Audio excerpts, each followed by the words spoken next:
This is TEAC's new HA-507 headphone amplifier and AP-507 power amplifier. I'm Andrew Everard for Sound Advice, and although this looks like a little amplifier, it's actually a very big amplifier in a very little box. The secret here is the use of the Ncore digital amplifier modules from Dutch company Hypex, who've found their way into an awful lot of high-end equipment now.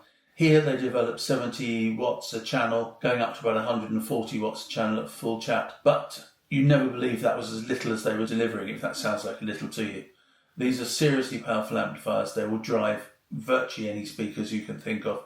And we're not just talking about little bookshelf speakers, we're talking about some fairly big floor standers. And if you want more power, you can double up on these amplifiers and bridge them into mono, at which point they turn into a 350 watt mono power amplifier. So a pair of these and you could drive virtually any speaker you could ever think of.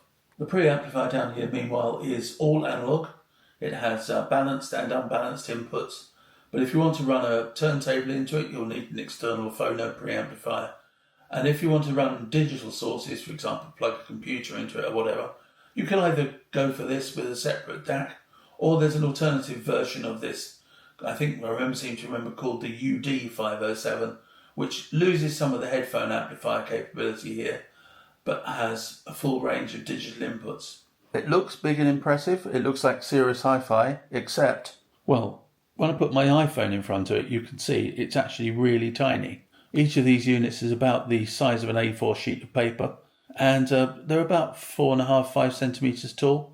So really true hi-fi in miniature. The unit on the bottom, the HA-507 headphone amplifier and preamp, has outputs for both balanced and unbalanced headphones and all analog inputs. There's no digital section here, and it's all very simple. There's a source selector, a balance control and a volume control, and that's about your lot. To the rear of the power amp you have both balanced and unbalanced inputs, and moving across a single set of stereo speaker outputs, and that's all there is to it. And moving down to the preamp you have balanced and unbalanced inputs and outputs. Moving along the side you have, well, not very much really. There's one switch here which is a pass-through switch which lets you connect the preamp to, say for example, a home cinema processor or something like that, or a source with its own volume control, and the signal will just go straight through to the power amp. Operation is simple. You get this very basic remote control which controls volume, source selection, muting and standby, and there's a connection between the preamplifier and the power amplifier to let you turn the whole lot on and off from one button on the remote or the power switch on the preamplifier. So is this a sort of scale model of serious hi-fi? No, not at all. It's a very serious preamplifier power amplifier combination, more than good enough to stand comparison with some much bigger and much heavier equipment.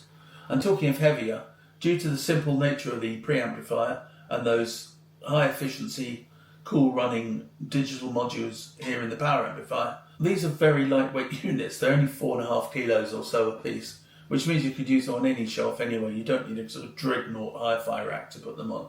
But the best thing here, of course, is the sound. And these amplifiers have got all the definition, the detail, the power you could ever want. The bass is big and full. There are excellent dynamics. There's all the information you can need in the mid-band and treble for everything from classical music to the kind of tinkly audiophile jazz to flat-out dance or rock music if you really want to play it through that. And the nature of the power amplifiers means that they will just keep on giving. It doesn't matter if you have speakers that get a bit awkward when you ask them to play hard. These amplifiers will handle it. And of course there's something absolutely cute as whatever about these two, isn't there? Because they're just real hi-fi made smaller. It's ideal for sort of people who are tight for space, or just someone who wants something really cute and small as a talking point.